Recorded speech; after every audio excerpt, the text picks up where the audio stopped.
زندان اصلا برای جزا دادن نیست، برای راه نشان دادن است. چگونه که گفته مشکل ترین روند زندگی که زندان است، تقدیر ناگهان در این راه افتاد، مردانوار با صبر باید گذشت. با صبر. یک قصه کوتاهی از برادران افغانستان که در مؤسسه قرار داشتند میخواهم به سمع همگی برسانم. یک روز یک برادر افغان نزدم آمد، اشک از چشمانش جاری میشد. گفتم چی شد برادر؟ چرا گریه میکنه؟ گفت امی جان، قسم به ذات پاک، شما شب و روز شکرانه ان همین تنجی و امانی وطن تا نکنید. اشک از چشمانش میریخت، خود را قپیده نمیتوانست. گفتم خود را به دست گیر برادر.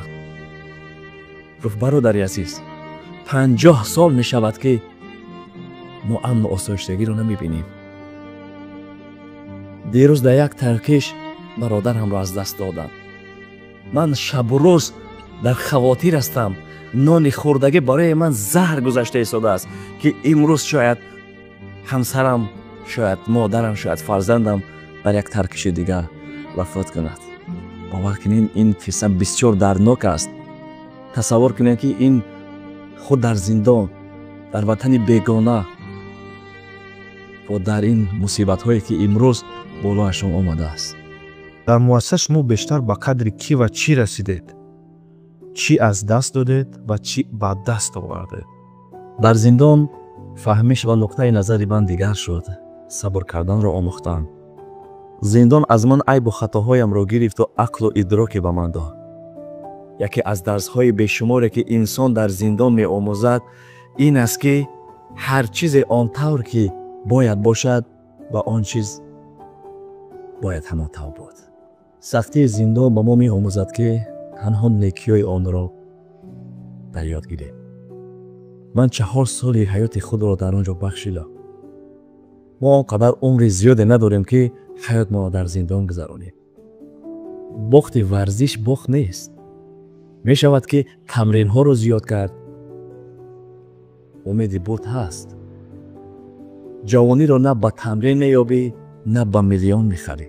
یک روز در زندان یک نفر نزدم آمد با طرز شوخی گفت زندان خوب است یا آزادی؟ گفتمش اگر نفس غلامت باشد آزادی بهتر از زندان است. اگر تو غلام نفس باشی زندان بهتر از آزادی است. بهترین سخن. بزرگ میگوید میتوان در برابر تقدیر مقاومت کنی ولی گاه مانعه های وجود خواهد داشت و اگر این مانعه ها از سر راه تو به کنار نرفت پس تو از سر راهش کنار خود را. خب پس به تقدیر تن دادیم و خواستیم که این عمر خود را بیهوده نگذرانیم. زندان را همچون یک دانشگاه انتخاب کردیم. شکر خدا در زندان علم قرآن را رسخ کردم. زیاده از 900 کتاب بدیعی را ختم کردیم. چون که با شما گفتیم که در چندین آزمون ها اشتراک کرده جای اول را سزاوار شدیم. روانشناسی را آموختیم و از سمت فرهنگ کارگردانی را تجربه کردیم. شخصانی بودند که 4 دیپلم داشتند. گفتم امید جان باور بکنید من 20 سال خوندم. تجربه ای که 2 سال در اینجا گرفته بودم در همین 20 سال نگرفتم. یعنی مکتبی وسیع است. نه هر کس از اینجا نتیجه میبردارد. شاید 10% بهره مند شود. بودن شخصانی که با شما گفته باشند که دیگر فعالیتت را بس کن. آیا شما فعالیتتون را دوام میدهید یا نه؟ ما زی دست یکدیگر غم زده ایم. عطر خوب بر تن خود کم زده ایم. جای لطف و خوش و گفتار زی حق بر دهان هم با سنگ زده ایم. تو باید میگفتی که بودن شخصانی که میگفتم بر اومده کار فعالیتت را دوام ده. بعد من میگفتم انگشت شمار. اکثریت مردم با من تاکید میکردن که زینهار اینترنت نداره. بس کن کار فعالیتت را. برآمده رو از اینجا. این گونه گپ ها خیلی زیاد بود.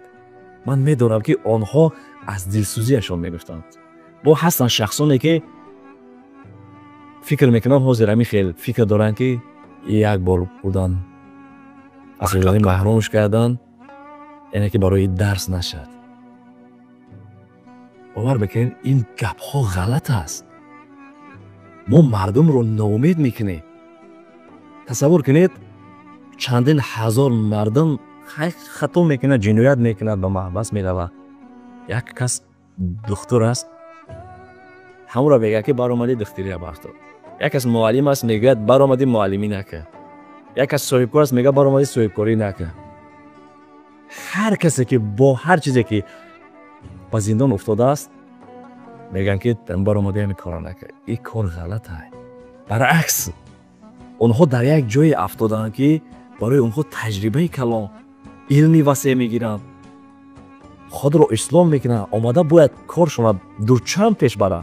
باید که به آنها بگوید که خب تو در اینجا آمده پسیخولوگ شدی، روانشناس شدی، علم آموختی، برآمدی با مردم با آموز، مردم دیگر به همین خطاگی ها رخ نتیان.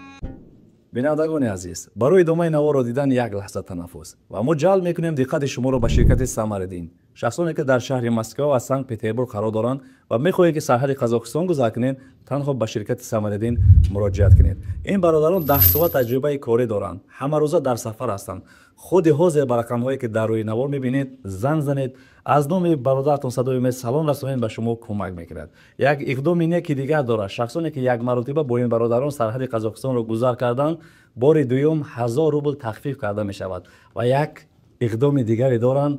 وقتی سفر برادران به شما میگویند با دلی پر، با باوری.